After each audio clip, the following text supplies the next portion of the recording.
Hello friends, आज हम लोग प्रोजेक्टिव टेक्निक, पर्सनालिटी को मेजर करने का प्रोजेक्टिव टेक्निक, जिसको रोशा इंक ब्लॉट टेस्ट या रोशा स्याही धब्बा परीक्षण कहते हैं, उसके बारे में जानेंगे। इस टॉपिक पे बहुत क्वेश्चन पूछे जाते हैं, इसलिए मैंने केवल इसको खास करके लिया है। प्रक्षेपी तकनीक को हम लोग हल्का सा डिस्कस करेंगे, लेकिन हमारा ज्यादा जो रोशा का स्याही धब्बा परीक्षण पर रहेगा। तो हम अब चलते एक एक करके देखते हैं। रोशा का परीक्षण क्या है? ये व्यक्तित्व को मापन करने का एक प्रक्षेपी तकनीक है। तो यह एक मनोवैज्ञानिक परीक्षण है, जिसमें क्या होता है कि मनोवैज्ञानिक व्याख्या और जटिल एल्गोरिदम या दोनों का उपयोग करके विषय की धारणाओं को दर्ज किया जाता है और उनका विश्लेषण किया जाता है। अब यहाँ पर क्या है? मनोवैज्ञानिक व्याख्या है। व्याख्या क्या हुई? किसी के व्यक्तित्व के बारे में, उसके ट्रेड्स के बारे में, उस किस तरह का उसका व्यक्तित्व है, ये सब जो हम लोग डिस्कस करते हैं।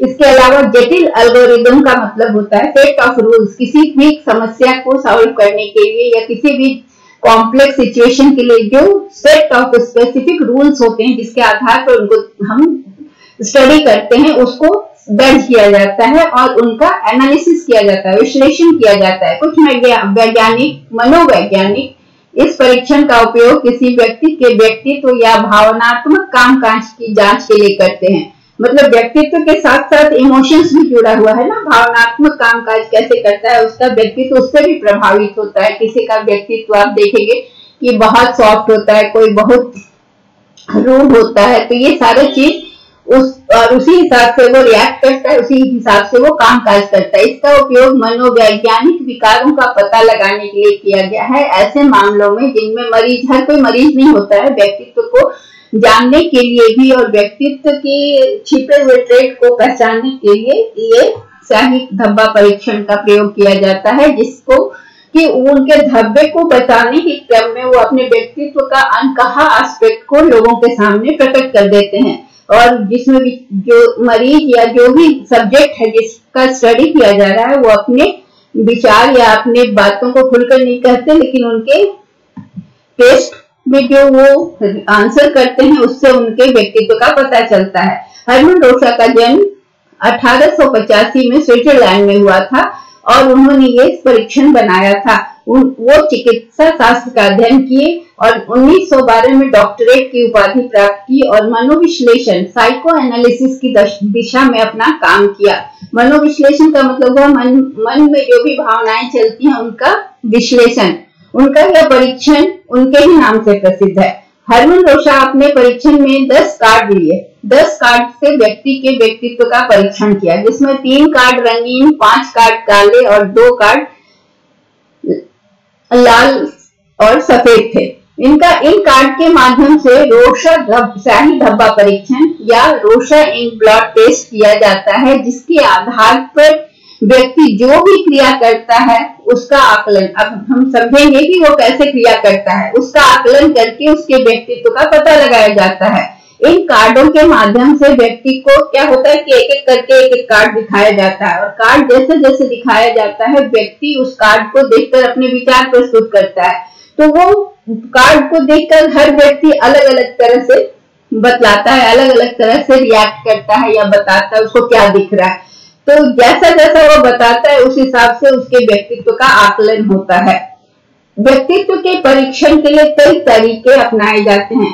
तो व्यक्तित्व परीक्षण के लिए जो मापन के लिए अनेक विधि और परीक्षण है, उसमें से आत्मनिष्ठ विधि है एक, जिसमें क्या होता है कि इस विधि में व्यक्तित्व का जांच स्वयं परीक्षक के द्वारा किया जाता है। मतलब जो टेस्ट लेने वाला है वो उससे प्रश्न पूछेगा। उस परीक्षण की विधि में है जीवन इतिहास विधि।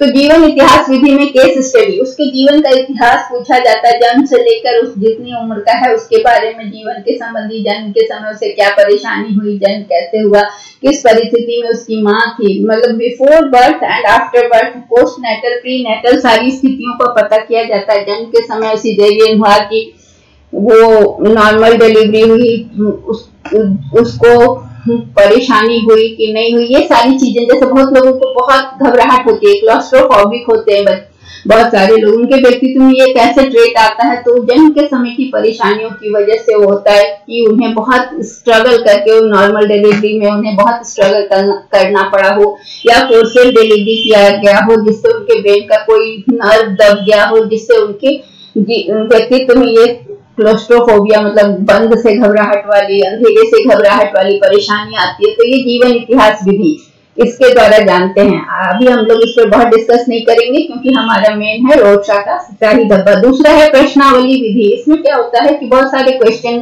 बना के, और जो ये है एक्सपेरिमेंटर, वो क्या करता है कि क्वेश्चन का आंसर पूछता है, उसके प्रश्न के उत्तरों से उसके व्यक्तित्व का आकलन होता है। जैसे मान लीजिए कि वो बहुत सारे प्रश्न बनाए और जिसका सारा उत्तर उसने नेगेटिव दिया, कोई बहुत पॉजिटिव दिया। एक उदाहरण के लिए, पीला बोलने से उसको कहा गया कि तुरंत कोई रंग लिखो पीला से मिलता जुलता, तो कोई हल्दी लिखता है, कोई जॉन्डिस लिखता है। तो इससे क्या होता है, अलग अलग व्यक्तित्व का पता चलता है। जो हल्दी लिखता है वो शुभता का प्रतीक होता है, जो जॉन्डिस होता है इसका मतलब वो बीमारी और रोग, इसका नेगेटिविटी को दिखाता है। तीसरा है साक्षात्कार विधि। साक्षात्कार विधि में इंटरव्यू लेकर व्यक्ति का आकलन किया जाता है। और चौथा है आत्मकथन लेखन विधि। अपने बारे में लिखने से भी उस व्यक्ति के व्यक्तित्व का पता चलता है। दूसरा है वस्तुनिष्ठ विधि। एक आत्मनिष्ठ विधि क्या हुआ, सब्जेक्टिव विधि। उसके विषय जो हमारा सब्जेक्ट है उसके बारे में ज्यादा से ज्यादा जानकारी इकट्ठा करना।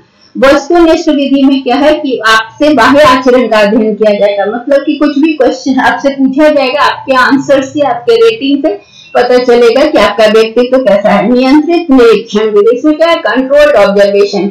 मतलब किसी कंट्रोल्ड ऑब्जर्वेशन का मतलब है कि किसी खास जगह पर आपके व्यवहार का अध्ययन करके आपके व्यक्तित्व का आकलन किया गया। मापन रेखा विधि। मेजरमेंट करके या मेजरमेंट रेखा विधि में क्या हुआ कि रेटिंग स्केल का हम प्रयोग किए। किसी भी चीज में आप कितना उसको किसी भी एस्पेक्ट को आप कितना रेटिंग करते हो, उससे भी आपके व्यक्तित्व का पता चलता है। और तीसरा है शारीरिक परीक्षण विधि, जो कि मेडिकल लाइन का है कि शारीरिक परीक्षण से आपके शरीर के जो सिम्टम्स हैं उसके आधार पर आपके व्यक्तित्व का आकलन।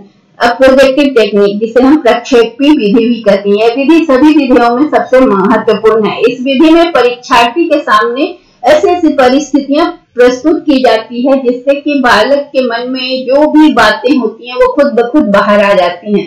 और इस परीक्षण का पहला है रोर्शा शाही धब्बा परीक्षण, जिसे RIT कहते हैं। रोर्शा का ink blot test, RIT, Rorschach ink blot test. इस परीक्षण का निर्माण जैसा हम जानते हैं हरमन रोर्शा ने किया था, जो कि स्विस वैज्ञानिक थे, स्विट्जरलैंड के वैज्ञानिक थे। इनमें 10 कार्ड होते हैं और कार्ड की संख्या 1, 4, 5, 6, 7, मतलब 10 कार्ड में पहला, चौथा, पांचवा, छठा और 7वां कार्ड काले सफेद रंग के होते हैं। कार्ड संख्या 2 और 3 पर काले, सफेद और लाल रंग होते हैं। और कार्ड संख्या 8, 9, 10 में कई रंगों में मसी लक्ष्य, मसी मतलब स्याही और लक्ष्य मतलब स्पॉट यहाँ पर होगा, तो कई रंगों से स्पॉट बना होता है। ये कार्ड एक एक करके क्रमित रूप से दिखाया जाता है, पहला, दूसरा, फिर तीसरा, चौथा, इस तरह से करके मसी पूछा जाता है कि ये इंक ब्लॉट जो है मसी लक्ष्य जिसको कहते हैं, स्याही के धब्बे में उनको क्या दिख रहा है।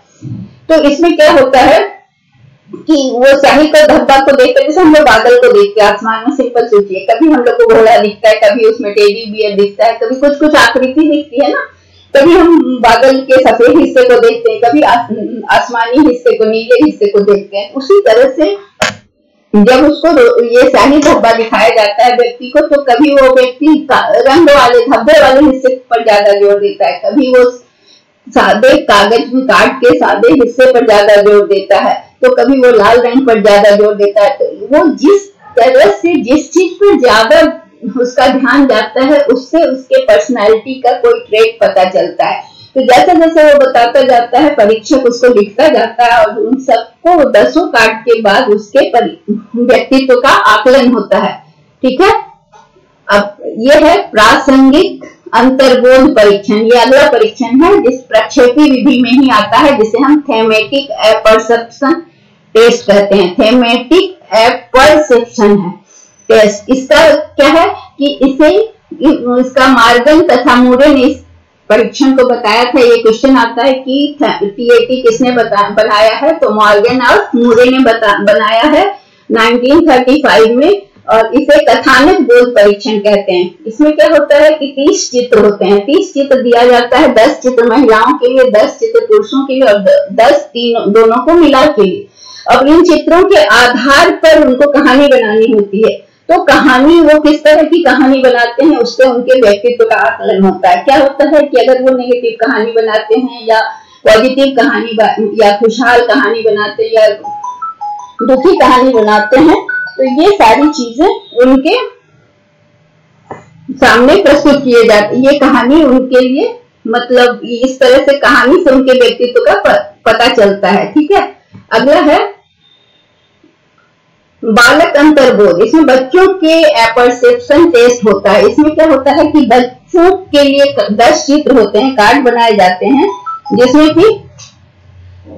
बच्चे क्या करते हैं कि 1948 में किया गया था। 10 चित्र होते हैं और इस चित्र में जानवरों के फोटो होते हैं, और जो मेल की तरह बिहेव करते हैं वो जानवर क्या करते हैं, पुरुषों की तरह व्यवहार करते हैं, और बालक उन जानवरों को देखकर उस पर कहानी बताते हैं उनके मेल के बिहेवियर को देखते हुए। तो इससे पता चलता है कि बालक का व्यक्तित्व मेल डोमिनेटिंग होगा कि क्या होगा, किस तरह का उसकी क्रियाएं होंगी, ये पता चलता है। फिर वरिष्ठ अंतर्बोध परीक्षण, इसे सीनियर एपर्सेप्शन टेस्ट करते हैं, जिसको लियोपोल्ड बेलॉक ने बनाया था। लियोपोल्ड बेलॉक ने सीएटी और एसएटी बनाया था दोनों, और ये 50 वर्ष से अधिक आयु के लोग होते हैं। 16 कार्ड देखकर उन्हें उसके बारे में बताना होता है। इससे उनके व्यक्तित्व का पता चलता है, उनके व्यक्तित्व के ट्रेट के बारे में पता चलता है।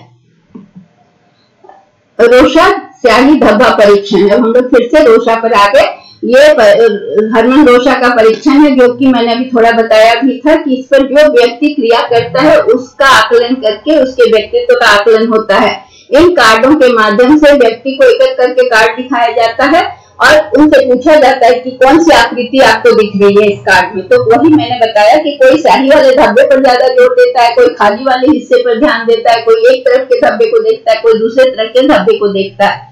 तो उस तरह से उसके व्यक्तित्व का आकलन होता है। जब वो व्यक्ति 10 कार्डों को देखकर बता देता है कि क्या क्या नजर आया, तो उसका उन आकृतियों का विश्लेषण रोशा स्याही धब्बा परीक्षण के कुछ निश्चित सिद्धांत पर किया जाता है कि अगर उस व्यक्ति ने कार्ड के किस भाग को देखकर आकृति की पहचान की, तो अगर वो रंग के माध्यम से पहचान कर रहा है, कार्ड में रंग है स्याही धब्बा का रंग से, तो वह बहुत इमोशनल है, भावात्मक है। और अगर वो व्यक्ति आकृति का निर्माण दूसरा अगर रंग को देख के बताया, दूसरा किसी विशेष स्थान को देखकर, जैसे सफेद वाला हिस्सा को देखकर या काला वाला हिस्सा को या स्याही वाला या पूरे कार्ड को देखकर बताता है, तो विशेष स्थान को देखकर बताता है, तो वो व्यर्थ की बातों को सोचता है। मान लो धब्बा इधर है, वो सफेद वाले हिस्से को देखकर बोलता है, तो वो व्यर्थ की बातों को सोचता है। और संपूर्ण भाग को देखकर, अगर पूरे कार्ड को देखकर आकृति की पहचान करता है, तो वो सैद्धांतिक सिद्धांत को मानता है, मतलब थियोरेटिकल ज्यादा होता है, सिद्धांतवादी होता है। ठीक है, अगला है जो व्यक्ति ने जो आकृति कार्ड में देखी वो किसकी थी, तो वो बता देता है। तो वो अगर किसी व्यक्ति का आकृति उसको लग रही है या किसी जानवर की, तो उसके बारे में वो बता देता है। तो उस व्यक्ति, फिर अगला है कि वो व्यक्ति उस कार्ड को आकृति पहचान करने में कितना समय लगाया, तो उससे पता चलता है कि वो व्यक्ति चिंतनशील है या शीघ्र उत्तर देने वाला है। तो रोशा का स्याही धब्बा परीक्षण के माध्यम से, हालांकि पूरा व्यक्तित्व का मतलब परीक्षण नहीं होता है, बताना असंभव है, केवल अंदाज लगाया जा सकता है, क्योंकि किसी भी विधि से किसी भी व्यक्ति के व्यक्तित्व का पूर्ण आकलन करना मुश्किल है। और वो भी वैसे में जब उसको बता दिया जाएगा कि उसके व्यक्तित्व का आकलन कर रहा है, तो हो सकता है वो बहुत सारी अपनी मन की भावनाओं को दबाकर कुछ दूसरे तरह से उत्तर देगा। तो यह कहा जाता है, लेकिन यह विधि बहुत हद तक, उस हद तक तो सही आकलन करती है, एकदम ये विधि बेकार नहीं है, लेकिन उससे व्यक्तित्व का कुछ ट्रेट तो पता चलता ही है।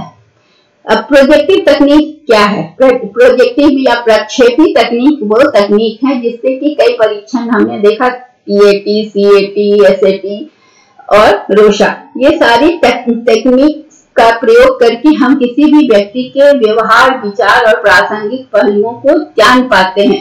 मानसिक स्वास्थ्य की दुनिया में कई प्रकार के परीक्षण होते हैं। सब उसमें क्या है कि हम किसी भी तरह के प्रयोग से, उसकी अज्ञानता से, साधारण कार्य करने से भी, आपके कार्य करने के तरीके से भी आपकी मानसिक जानकारी हमको मिल सकती है, पता चल सकता है कि बहुत कुछ सामने बैठे हुए व्यक्ति के बारे में सब कुछ नहीं पता चलता प्रोजेक्टिव तकनीक से, लेकिन फिर भी यह हमें बहुत हद तक मदद करता है।